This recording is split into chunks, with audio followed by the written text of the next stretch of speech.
조선시대의 환관을 그린 초상화는요, 단 2점뿐입니다. 이 초상화는요, 그중 이 공신으로 책봉되기까지 했던 임우라는 환관을 그린 아주 희귀한 그런 초상화가 되겠습니다. 자, 이 환관이라고 하면 왕 옆에서 시중 들던 모습만 이렇게 떠올리는데 사실은 아닙니다. 최고 권력자인 왕, 이 왕을 모시면서 어마어마한 부와 권력을 누렸던 사람이기도 합니다. 그래요? 어마어마한 부와 권력? 우와, 몰랐어요. 자, 그런데요, 이런 조선의 환관이 되려면요, 상상을 초월한 고통이 따랐습니다. 자, 하지만 그럼에도 불구하고요, 조선의 천민이나 양인, 심지어 양반까지도 목숨을 걸고 환관을 꿈꿨습니다. 명종이 즉위한 지 9년째 되던 해였는데요, 경복궁에 일어난 큰 난리로 궁궐은 아수라장이 되었습니다. 어휴, 왜 그래? 궁궐 사람들이 발을 동동 구르면서 허둥지둥대고 있는 그 모습, 다급해 보이는 사람들의 손에는요, 물동이가 하나씩 들려 있었습니다. 자, 어떤 일이 벌어진 걸까요? 불난 거 아니에요? 그렇죠. 바로 경복궁이 불에 활활 타고 있었던 겁니다. 그 규모가 어느 정도였냐면요, 자, 지금 이 경복궁 그 모습들인데요, 불이 난 곳 한번 보시죠. 왕이 자는 곳인 저 강령전, 또 왕의 집무실인 이 사정전, 또 중전이 자는 곳 교태전 등등 다 불타버립니다. 제일 중요한. 많이 네. 났네. 임진왜란 이전에 가장 큰 경복궁 화재가 바로 이때, 우리가 오늘 여행 온 이때 일어난 겁니다. 의금부 조사 결과 일단 방화는 아니었습니다. 네. 그래도 이 경복궁이 탄 이상 불을 단속 못한 책임자 찾아야 될 거 아닙니까? 그쵸. 그죠? 그러던 중 한 남자 하인의 입을 통해서 이런 말이 나옵니다.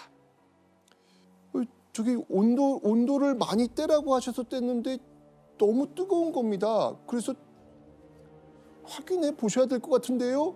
라고 이렇게 했는데 그냥 가버리셨어요.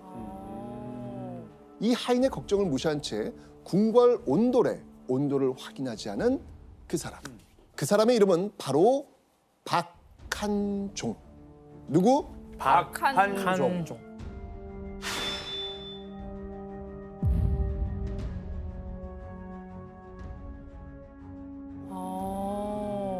화재의 책임자가 박한종이라는 소식을 들은 대신들은 이렇게 이야기하죠. 당장 환관 박한종의 벼슬을 빼앗고 쫓아내십시오. 조선의 궁궐을 불타게 한 죄인에 대해 처벌을 내려야 하는 상황. 자, 그런데 이때 명종은 놀라운 대답을 합니다. 네. 한종은 내 명을 받아 이랬을 뿐이다. 윤호하지 않는다. 아니, 이상하지 않습니까? 화를 내면서 책임자를 처벌해도 부족한 마당에 왕이 지금 박한종을 감싸고 돈 거예요. 명종은 왜 박한종을 그렇게까지 총애했을까요? 그걸 알기 위해서 우리는 환관이 대체 어떤 존재인지 알아봐야 되겠습니다.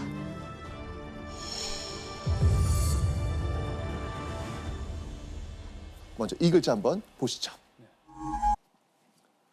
환관. 벼슬환, 벼슬관. 단순히 보면 벼슬을 하는 관리라는 뜻입니다. 그런데요, 이 글자 안에는 벼슬이라는 뜻 외에 다른 뜻이 더 숨어 있습니다. 뭐지? 바로 남성성을 상실했다는 뜻이 있습니다. 그러니까 환관은요, 생식 기능이 제거되어 남성성을 상실한 채 관직에 있는 사람, 그 사람을 환관이라고 이야기하는 겁니다. 자, 그런데요, 이 조선 환관에게는요, 또 다른 이름이 있었습니다. 또 다른 이름, 내시. 맞습니다. 고려 시대에 내시와 환관이 다르다라고 제가 말씀을 드렸어요. 맞아요. 자, 내시는요, 그 당시 문신이었습니다. 그리고 환관은 잡일을 하는 사람들이었죠. 자, 그런데 조선 건국 후에는요, 환관과 내시의 의미가 점점 섞이게 되면서 일반적으로 환관 이퀄 내시. 환관과 내시를 섞어서 치면 돼요. 네네. 자, 그럼 이 환관은 궁에서 과연 어떤 일을 했을까? 궁녀들이 하기 힘든 일을 하기도 했고요. 왕이나 왕실 사람들 옆에서 시중을 들기도 했고요.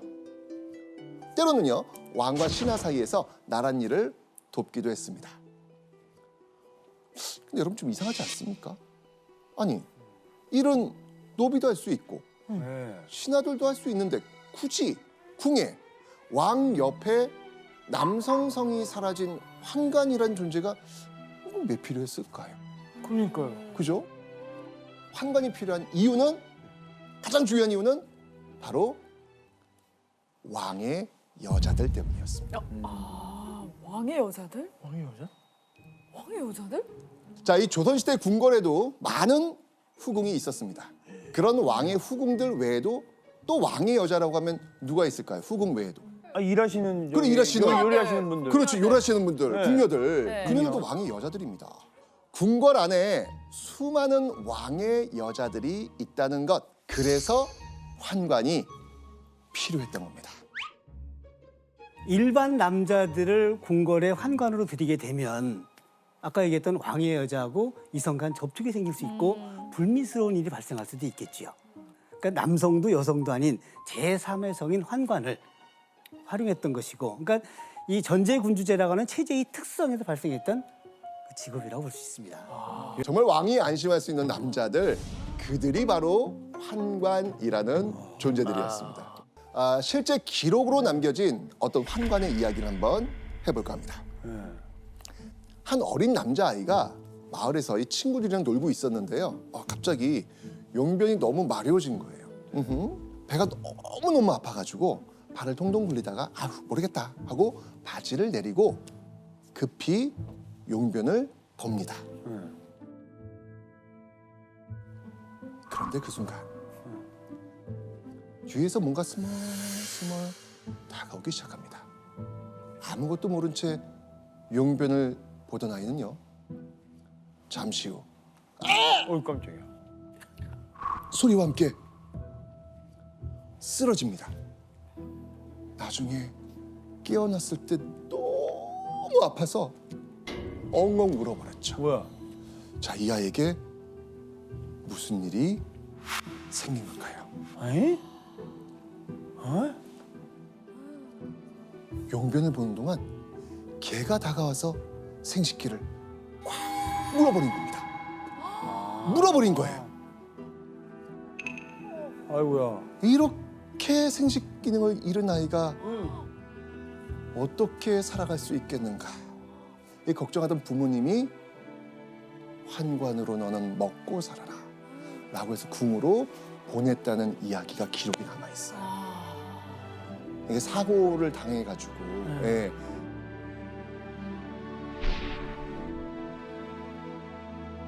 정말 믿기 힘든 이야기입니다. 그런데요, 이런 예상치 못한 사고로 환관이 된 기록은요, 고려, 조선 등 여러 군데 기록으로 남아 있습니다. 물론 다 이 사고 때문에 환관이 된 건 아닙니다. 태어날 때부터 생식 기능에 장애가 있는 아이들이 또 환관이 되고는 했습니다. 자, 그런데 조선시대 환관 총 몇 명이었을까요? 황관. 네. 환관. 일단 네. 경국대전에는요, 무려 140명. 140명이라고 그 숫자가 정해져 있긴 합니다. 와, 많이 그렇게 필요하네요. 많아요? 아이고. 네, 맞습니다. 맞네. 궁궐도 넓고 환관이 하는 일 굉장히 많습니다. 와. 그래서요, 조선 후기엔 최대 400명 가량으로 숫자가 늘어나기도 합니다. 그런 방법이 아니라면 어떻게 환관이 됐을까요? 놀라운 건요, 스스로 환관이 되기로 결심한 사례도 있습니다. 아 그래요? 자, 함흥의 한 노비가 산에서 나무를 하다가 우와, 이 뭐 엄청난 화려한 행차를 우연히 보게 됩니다. 붉은 비단옷을 입고 많은 하인을 거느린 행차의 주인공, 바로 환관이었습니다. 나무를 하던 노비, 그 모습을 보고 무슨 생각을 했을까요? 자, 그 기록이 남아 있습니다. 그는 즉시 집으로 돌아와 제 손으로 신, 이게 남성의 성기예요. 신을 도려내고 곧 내시 반열에 적을 올렸던 자입니다. 아, 이게 그만큼 환관은요, 가난한 이들에겐 부러움의 대상이 되었던 것이죠.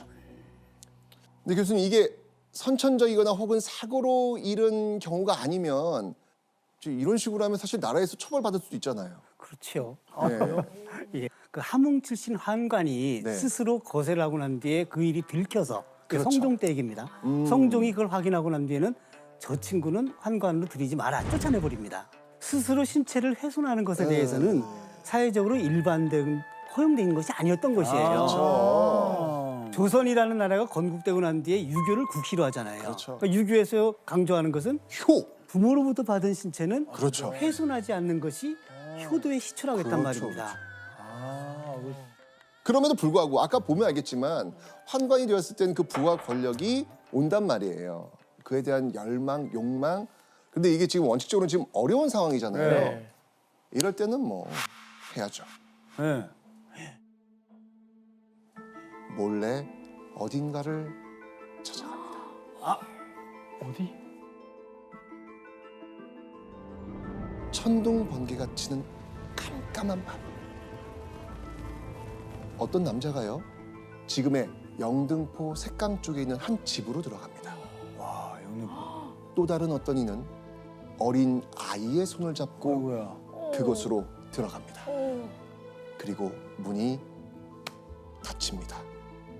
그리고 나는 비명소리. 찢어질 듯한 비명소리가 나옵니다. 거기가 어디였을까요? 예.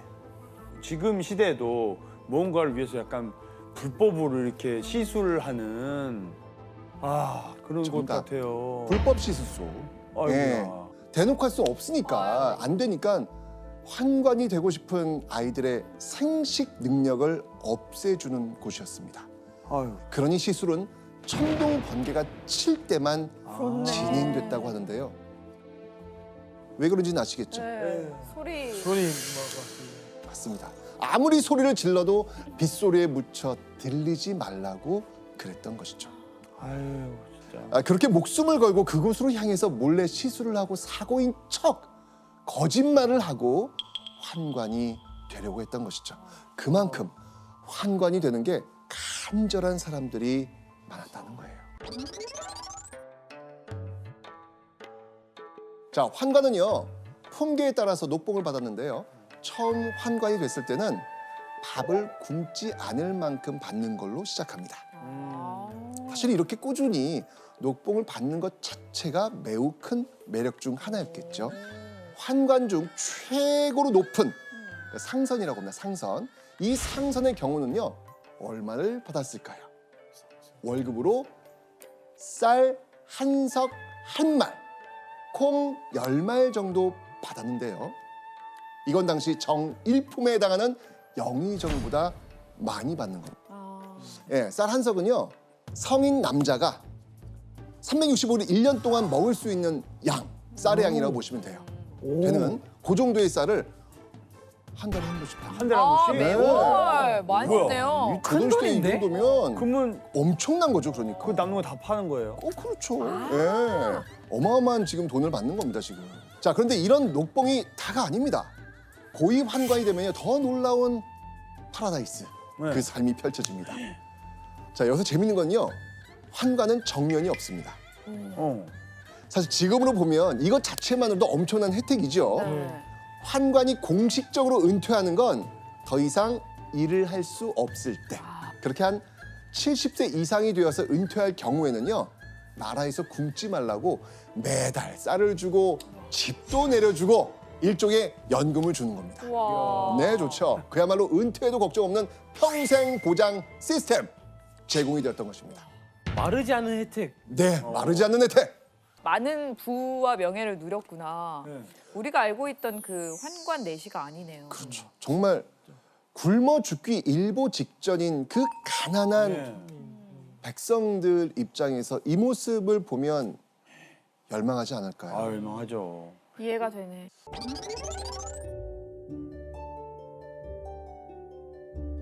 먼저요. 궁궐에서 환관 채용 시험인 소환 선발 시험을 치러야 합니다.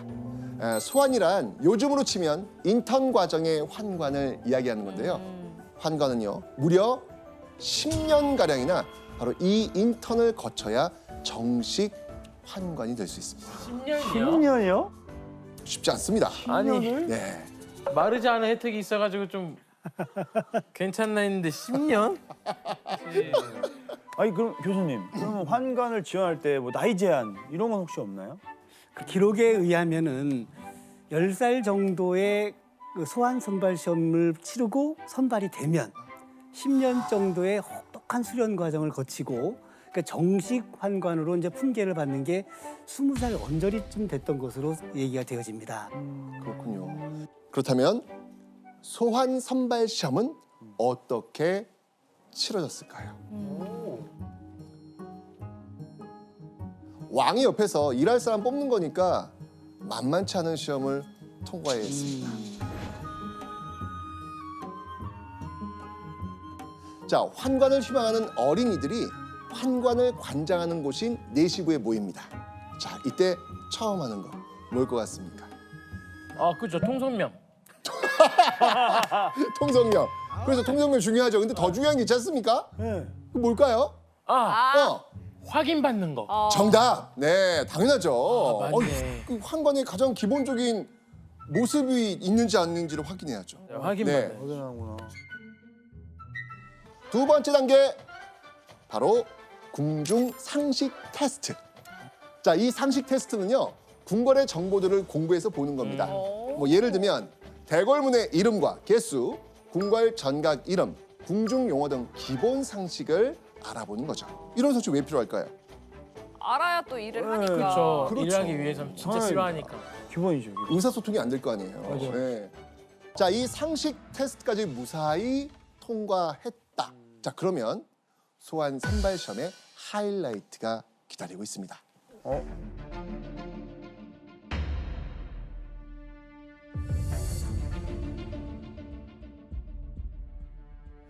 왕을 옆에서 모실 수 있는 사람인지를 알아보는 테스트.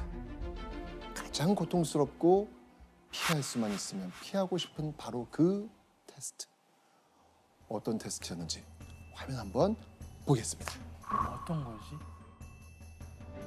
4시에 덕목중 으뜸은 인내심이다. 아, 어린 인내심 친구들. 테스트. 배가 고파도 참고 인내심? 마려워도 참고 가려워도 참고. 흙이에요. 모래. 콧구멍 매달아가지고 콧구멍. 너무해. 왜? 100가지 세는 동안 머리가 물동기로 나오는 놈은 100가지 셀 동안 즉시 나오면 안 돼. 탈락이다. 아니 뭐 탈락. 특수부대예요? 아, 그러니까. 어머. 와. 여긴 탈락이야. 저기가 통입니다.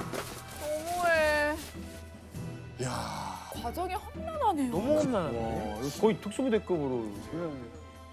거꾸로 매달리기, 사정없이 물 먹이기, 코에 모래를 넣어서 문지르기 등등. 정말 이 고문 같은 테스트가 진행이 된 거죠. 선발 시험에서 뽑힌 약 90명의 소환들은요. 내시부에서 기초 업무 교육을 받은 후 실전에 투입이 됩니다. 궁궐 청소, 잔심부름, 때로는 대전에서 왕을 모시는 일도 하긴 했습니다. 한마디로 이 선배들이 시키는 일은 다 하면서 궁궐 일을 익히는 겁니다. 자, 그렇게 약 10년이 지나면 드디어 품계를 받는 정식 환관이 될 기회가 옵니다. 그런데 10년 정도만 꼭 참고 보내면 무조건 정식 환관 될 수 있을까요? 어? 아닙니다. 또 아니에요? 진짜 최종 마지막 시험을 통과해야 합니다. 마지막 시험. 네, 마지막 시험. 저 알겠어요. 다시 자, 예원 씨, 네. 신체 검사하는 거예요. 에? 10년 동안 정말 있는지. 변화가 있는지 없는지 10년 동안 딱 그 변화가 생길 수도 있잖아. 혹시 10년 안에 마지막 관문, 그대들은 바지를 내리시오. 맞았습니다. 10년의 세월을 버텨냈는데 정식 환관이 되기 전 다시 생식 기능을 검사받는 겁니다. 아니 왜? 그러니까요. 대체 왜 다시 검사를 했을까요? 어른이 됐을 때 다시 기능이 살아나는 경우가 있습니다. 그래서 이 최종 검사를 했고요.